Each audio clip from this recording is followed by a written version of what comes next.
రెడ్డి కొండేటి కొండేటి వెంకరెడ్డి గారు. ఏంది మళ్ళా ఈ దైన్య పరిస్థితి ఏంది? రైతు పరిస్థితి ఏంది?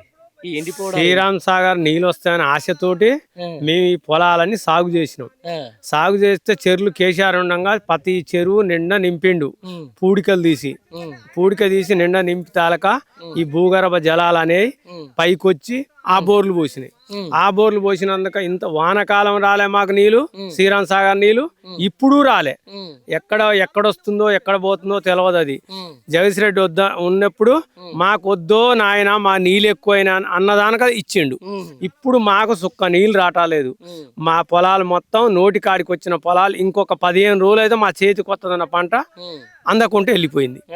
ఇప్పుడు మాకు కలమం చెరువు ఆ కాలా కింద గొర్రెలు మొత్తం ఇక్కడ దిగి ఒక 20-30 DCMలు దిగి ఈ గొర్రెలు అన్నిటి తీసుకొచ్చి ఇక్కడ పెట్టినాం. మేము ఒక ఎకరం 2000కు 1000కి 1500కు ఆ విధంగా అమ్ముకొని కాలం గడుపుకుంటున్నాం. ఇక మేము అంతే. ఇక మరి ఇప్పుడు మన రెడ్లే పరిపాలనకు ఉండే మన రెడ్ల పొలాలు ఎందుకు అట్లా చేస్తున్నారు? మన రెడ్లు కాదు, మన రెడ్లే ముఖ్యమంత్రి ఉండే, మన రెడ్లే ఇరిగేషన్ అయితే వ్యవసాయ శాఖ వీళ్ళందరికీ ఉండే కదా. మొద్దు నిద్రపోతురు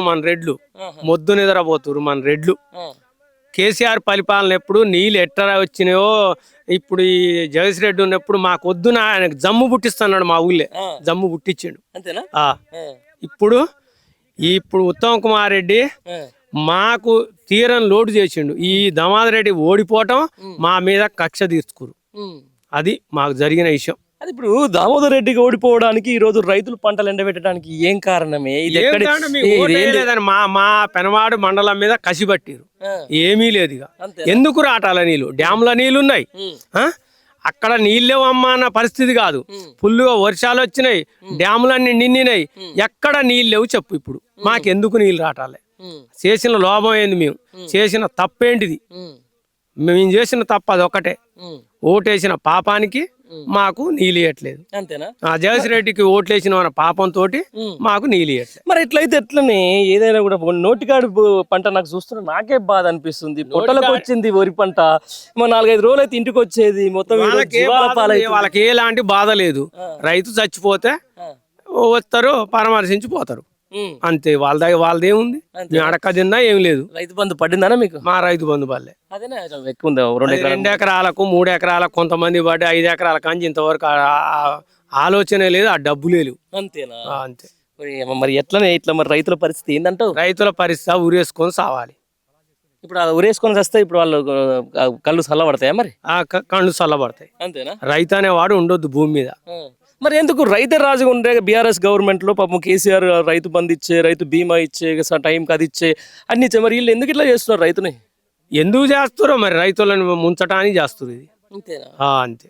రైతులు ముంచటానికి తప్ప ఏమీ లేదు. అంతే. ఎట్లా బతుకు? ఎట్లా ఈ 5 ఏళ్ళు మా బతుకు ఇంతే. ఇక 5 సంవత్సరాలు మా బతుకు ఇదే. ఇక ఇబ్బంది కదా? అట్లయితే ఇబ్బంది అయితే ఏముంది, వలసపోతాం, మళ్ళా ఏమన్నా బతకటానికి వెళ్ళిపోతాం. హైదరాబాద్ సుతారి పని పోతాం, ఏదో పని చేసుకొని బతుకుతాంగా. ఇప్పుడు అంత సుతారి పని చేసే అవసరం ఏముంది నీకు? ఒక 6 ఎకరాల 6 ఎకరాల ఆసామి నేను 7 బోర్లు వేసిన అప్పు ఏ విధంగా తీరాలి? ₹1 ఇవ్వకుండా వాళ్ళు నమ్మకంతో వచ్చి వేసిపోయారు. 7 బోర్లలో ఒక్క సుక్క నీళ్ళు రాలి. పోయి చూద్దాం, బోర్లు కూడా ఫోటో తీసుకొని పోదురు. మరి ఇప్పుడు ఇట్లా ప్రజా పాలన అనే మేము రైతులను రాజు చేస్తామని మేము 10,000 ఇస్తుండే, ఎకరానికి 5,000 ఇస్తుండే, 7,000 చేసిండు. రాజు కాదు, బిచ్చగాన్ల జోలె కట్టుకొని అడుక్కునే బిచ్చగాన్ల చేసిండు. మేము పెట్టిన ఎకరానికి అదే ట్రాక్టర్ ఉన్నాయనకైతే 20,000 25,000 వస్తుంది. మాకు 50,000 ఖర్చు వచ్చింది ఒక ఎకరానికి. దున్నిచ్చుడు, కూలీలు దొరకక నానా ఇబ్బందులు పడి నాటు పెట్టి ఇవన్నీ చేస్తే ఇప్పుడు నోటి కాడికి వచ్చిన పంట చేతి కండకుండా వెళ్ళిపోయింది. అంతే మా జరిగిన పని ఇది. అంతే. మరి ఇప్పుడు మామూలు ఎండాకాలం వస్తున్న పరిస్థితి ఇట్లా ఉండే మంచిగా ఏంది? ఎన్ని రోజులు అయితే ఇట్లా కొనసాగుతుంది? మరి ఇప్పుడు ఈ 4 సంవత్సరాలు ఇట్లా కొనసాగవలసింది. అంతే. మరి రేపు స్థానిక సంస్థల ఎలక్షన్లు వస్తున్నాయి, వాళ్ళందరూ వస్తూ ఉంటారు. మళ్ళీ మాకు ఓటేస్తేనే మేము నీకు నీళ్ళు ఇస్తామని అంటే వచ్చి బెదిరిస్తారు. మరి అట్లా బెదిరించినా వేయరు, తలక కింది పెట్టి కాళ్ళు పై పెట్టినా వేయరు. అంతేనా? ప్రజల తీర్పుతోటి ఎంతలా పరిపాలన అయినా కూడా కింద మీద కావాల్సిందే. అంతే. ఏ ప్రభుత్వాన్ని కూలిపోతాయి రైతును మోసం చేస్తే.